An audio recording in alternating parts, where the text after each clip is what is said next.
बलात्कारी कुलदीप सेंगर को मोदी सरकार बचा रही है। मैं बताता हूं कैसे। 2017 में कुलदीप सेंगर भाजपा के विधायक रहता है। सबसे पहले नाबालिग लड़की का रेप करता है, उसके बाद गैंग रेप करता है। जब नाबालिग लड़की पुलिस स्टेशन जाती है रिपोर्ट दर्ज कराने, तो उसकी रिपोर्ट दर्ज नहीं की जाती। क्यों? क्योंकि कुलदीप सेंगर बहुत पावरफुल इंसान रहता है। इसके बाद नाबालिग लड़की अपने पूरे परिवार के साथ जाती है सीएम योगी आदित्यनाथ के बंगले के बाहर, और वहां पर जो है तो आत्मदाह यानी कि खुद को आग लगाने की कोशिश करती है। तब मीडिया के सामने यह मामला आता है। उसके बाद जो है तो एफआईआर दर्ज की जाती है। इसके बाद लड़की और उसके परिवार की परेशानी और बढ़ जाती है। कुलदीप सेंगर का भाई आता है, लड़की के पिता को बीच चौराहे पर मारता है। पुलिस आती है तो पुलिस कुलदीप सेंगर के भाई को छोड़ देती है और लड़की के पिता को ही गिरफ्तार कर लेती है। और इतना ही नहीं, ये पूरी फिल्मी कहानी है। अभी और आगे सुनिए। इसके बाद जो है तो लड़की के पिता की जेल में मौत हो जाती है। भाजपा नेता कुलदीप सेंगर को यहाँ पर भी शांति नहीं मिलती। जब लड़की कोर्ट जा रही होती है तो उसके चाचा को मरवा दिया जाता है, उसकी 2 चाचियों को मरवा दिया जाता है। एक्सीडेंट में उसके वकील को घायल करवा दिया जाता है। एक बच्ची भी जो है तो घायल हो जाती है।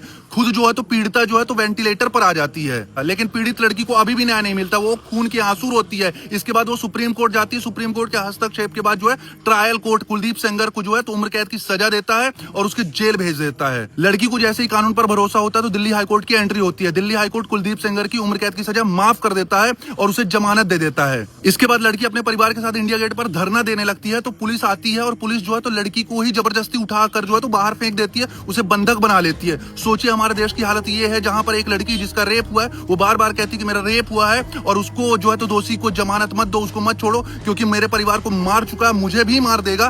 तो कोई सुनवाई नहीं हो रही है। सुनवाई तो छोड़िए, योगी सरकार के मंत्री रेप पीड़िता का मजाक उड़ा रहे हैं। रेप पीड़िता कह रही मेरी जान को खतरा है तो मंत्री जी कह रहे हैं कि कोर्ट ने जब कुलदीप सेंगर को 5 किलोमीटर दूर रहने के आदेश दिए हैं तो कुलदीप सेंगर कैसे लड़की को मार सकता है। और ये कहते हुए वो ठहाके लगाते हैं, हंसते हैं बकायदे। अब मैं बताता हूँ कि बलात्कारी कुलदीप सेंगर को मोदी सरकार कैसे बचा रही है। पिछले 5-7 दिन से रेप पीड़िता परेशान है, उसका पूरा परिवार परेशान है। पूरे देश में जो है तो लगातार इस मुद्दे को उठाया जा रहा है, लेकिन मोदी सरकार का एक भी मंत्री, एक भी नेता जो है तो लड़की के पक्ष में आकर कुछ नहीं बोल रहा है। कुलदीप सेंगर के खिलाफ नहीं बोल रहा। ना स्मृति ईरानी बोल रही है, ना रेखा गुप्ता बोल रही है, ना इसके अलावा नवनीत राणा बोल रहे हैं, ना अमित शाह बोल रहे हैं, ना राजनाथ बोल रहे हैं। कोई नहीं बोल रहा है। उल्टा लड़की बता रही है कि उसे जो है तो भाजपा नेता ब्रजभूषण शरण सिंह से खतरा है। वो जो है तो कुलदीप सेंगर का साथ दे रहे हैं और मुझे मरवाना चाहते हैं। इस पर भी कोई सुनवाई नहीं हो रही है। ब्रजभूषण शरण सिंह भाजपा के बहुत बड़े दिग्गज नेता है और इन पर खुद जो है तो यौन शोषण का आरोप लग चुका है। मोदी सरकार एक तरफ तो सोनम वांगचुक जैसे लोगों को 3 महीने से जेल में बंद करके रखी है, लेकिन दूसरी तरफ रेपिस्ट बलात्कारी जो आशा राम है, राम रहीम है और ये जो अपना कुलदीप सेंगर हो गया, इसको जो है तो जमानत देकर छोड़ रही है। रेप पीड़िता पूरे देश के सामने आकर कह रही है कि उसकी जान को खतरा, उसके पूरे परिवार को मार दिया गया है, लेकिन मोदी सरकार शांत बैठी है। अब आप ही बताइए कि इसमें मोदी सरकार